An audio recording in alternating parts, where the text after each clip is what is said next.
В Башкортостане есть возможность заключить контракт с именными подразделениями республики. Об этом поговорим сегодня в программе интервью. Здравствуйте, я представляю гостя в студии Сергей Роденко, начальник пункта отбора на военную службу по контракту Республики Башкортостан. Сергей Александрович, здравствуйте. Здравствуйте, Роза. Здравствуйте, уважаемые телезрители. Сергей Александрович, о каких подразделениях идет речь? Кто сегодня может заключить контракт? Контракт можно заключить в любом подразделении Министерства обороны, в том числе и в так называемых именных подразделениях Республики Башкортостан. Вот на сегодняшний день у нас в республике прибыли и работают с этой целью представители двух наших именных подразделений. Это батальон имени Шаймуратова и подразделение «Ватан». Что нужно сделать для того, чтобы заключить контракт? Я понимаю, что вы сказали о том, что можно в любой войсковой части, но как это можно сделать, например, обычному телезрителю в районе республики? Никаких повышенных требований для прохождения службы в именных подразделениях кандидату на военную службу по контракту не предъявляется. Прежде всего необходимо иметь желание заключить контракт и проходить службу, ну, конечно, вот в этих именных подразделениях. Там с обычным военнослужащим по контракту есть особенность в получении стимулирующих выплат от главы Республики Башкортостан. Но в основном порядок поступления на военную службу, требования, которые предъявляются кандидату, они идентичны, так же, как и с абсолютно любым другим военнослужащим любого подразделения Министерства обороны. Сергей Александрович, сегодня ни для кого не секрет, что особая роль отводится беспилотным войскам. Расскажите, растет запрос на операторов БПЛА, я так понимаю, активно ли подписывают контракт? Все уже прекрасно знают, что с 1 января текущего года президентом и министром обороны принято решение о создании нового вида вооруженных сил, это войска беспилотных систем. Это самое новое перспективное направление формирования и комплектования вооруженных сил Российской Федерации. Поэтому сейчас специалисты, которые проходят военную службу по контракту именно в войсках беспилотных систем, они, конечно же, востребованы. Расскажите, кто может подписать контракт? Это должен быть айтишник, это должен быть радиолюбитель или обычный человек без какого-либо бэкграунда, без технического образования? Конечно же, любой руководитель, а Министерство обороны тоже своего рода является руководителем для всех военнослужащих, желает, чтобы к нему на работу, на службу пришел уже подготовленный специалист. Но в любом случае поступить на военную службу по контракту в войска беспилотных систем может любой желающий, соответствующий требованиям для прохождения службы именно в этом виде вооруженных сил. Основное требование – это возраст. Мы рассматриваем граждан в возрасте до 45 лет.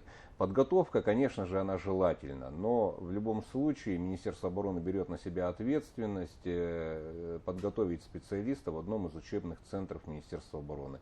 То есть возраст, состояние здоровья и желание проходить службу в новом виде вооруженных сил. Этого вполне достаточно от гражданина. Сколько времени занимает обучение на специалиста войск беспилотных систем? Все военнослужащие и подразделения беспилотных систем, будь это оператор какого-либо дрона или водитель данного подразделения, они заключают спецконтракт сроком на 1 год. Министерство обороны берет на себя обязательства в случае, если военнослужащий не захочет продолжать военную службу по истечении контракта, значит, соответственно, уволить его через год по окончанию срока службы. Все кандидаты, все военнослужащие, заключившие контракт в данном виде вооруженных сил, они проходят обязательно обучение в одном из учебных центров. Продолжительность данного обучения 2 месяца. После этого только они поступают в подразделение и, соответственно, направляются для выполнения боевых задач. Кроме того, обращаю внимание, что из 12 месяцев, из 1 года контракта, 2 месяца идет на обучение. Военнослужащему положен основной отпуск продолжительностью 30 суток, а для участников СВО добавляется еще дополнительно 15 суток. То есть, по факту, чистое время для выполнения задач для военнослужащего беспилотных систем 8,5 месяцев. После этого, если он не желает продолжить контракт, он, соответственно, увольняется по окончанию срока контракта и направляется по месту жительства. Что входит в программу обучения? Это только навыки пилотирования или это именно учитываются какие-то особенности? Сейчас беспилотников тоже разные виды бывают. Учитываются ли эти особенности? Ну, подготовка военнослужащих осуществляется инструкторами, имеющими боевой опыт. Это в большинстве случаев специалисты центра «Рубикон». Военнослужащий проходит подготовку именно на управление тем типом беспилотных систем, которые он будет применять и соответственно, для его воинской должности, которые предусмотрены. То есть нет такого понятия, что в течение 2 месяцев чему-то там потихоньку тому научить. То есть учат конкретно применять определенный тип беспилотных летательных аппаратов. Многие считают службу в войсках беспилотных систем максимально безопасной, да, ну если так можно выразиться, конечно, в современных реалиях, потому что человек, пилот не находится именно на линии боевого соприкосновения. Ну, с этой точки зрения, конечно же, специфика выполнения задач, она не предусматривает участие в каких-то штурмовых действиях, как военнослужащих штурмовых подразделений. И в зависимости, опять же, от типа применяемых беспилотных средств, удаление от непосредственной линии боевого соприкосновения, оно от там, нескольких сотен метров, может быть, до нескольких километров достигать. Ну и, разумеется, выплаты. Какие полагаются выплаты тем, кто подпишет контракт на военную службу? Выплаты, в принципе, для всех военнослужащих у нас единые. Это выплаты по линии субъекта, по линии главы Республики Башкортостан и федеральные выплаты. На сегодняшний день любой гражданин, заключающий контракт, имеет право на выплату в размере 1 миллиона рублей от главы Республики Башкортостан. Кроме того, в зависимости от места проживания, любой гражданин имеет право на выплату от муниципального образования Республики Башкортостан, там, где она установлена. Эта сумма у нас до 600 тысяч рублей. И, соответственно, как гражданин, заключивший контракт от 1 года, имеет право на выплату федеральную в размере 400 тысяч рублей. То есть максимальная сумма на сегодняшний день, которую гражданин, заключивший контракт в Республике Башкортостан, может получить, это 2 миллиона рублей. Сергей Александрович, и полагается ли тем, кто отличился на службе в войсках беспилотных систем, какие-то дополнительные выплаты, если он эффективно служит, сбитые враги, вражеские какие-то оборудования? Да, конечно же, кроме денежного довольствия, процентных надбавок за участие в специальной военной операции и так далее, военнослужащим положено материальное стимулирование за эффективность выполнения служебных задач.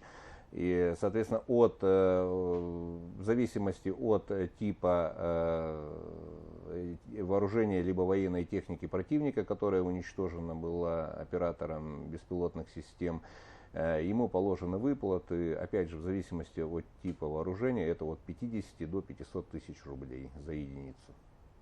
Сергей Александрович, и давайте расскажем о льготах, которые полагаются бойцам.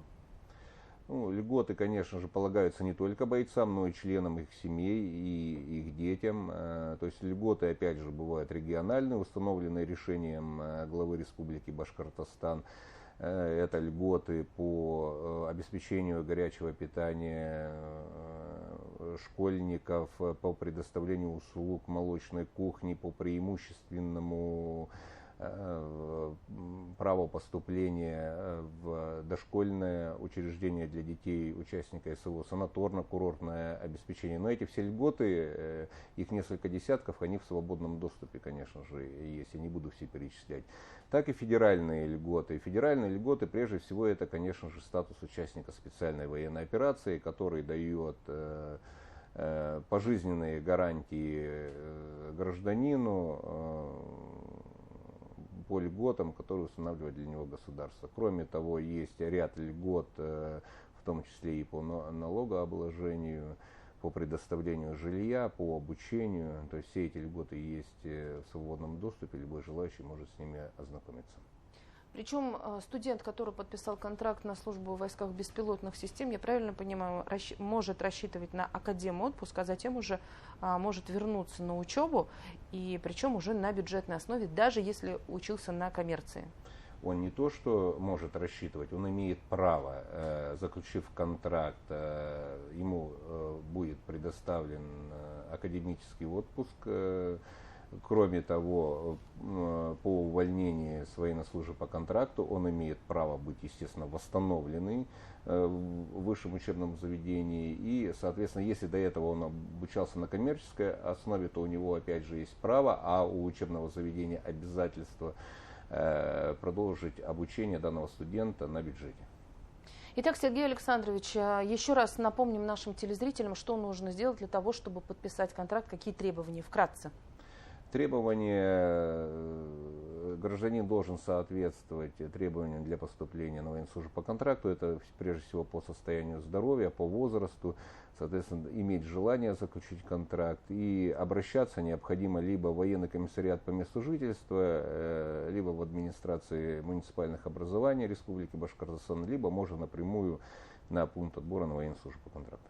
Ну и вот, как вы думаете, какими личными качествами должен обладать человек, который готов подписать контракт? Прежде всего, конечно же, это желание гражданина подписать контракт, целеустремленностью должен обладать, соответственно, желанием принести пользу своей стране, и взамен, естественно, все военнослужащие, все участники специальной военной операции со стороны государства будут обеспечены льготами и социальными гарантиями. Сергей Александрович, спасибо огромное, что рассказали все подробности. Спасибо, Роза.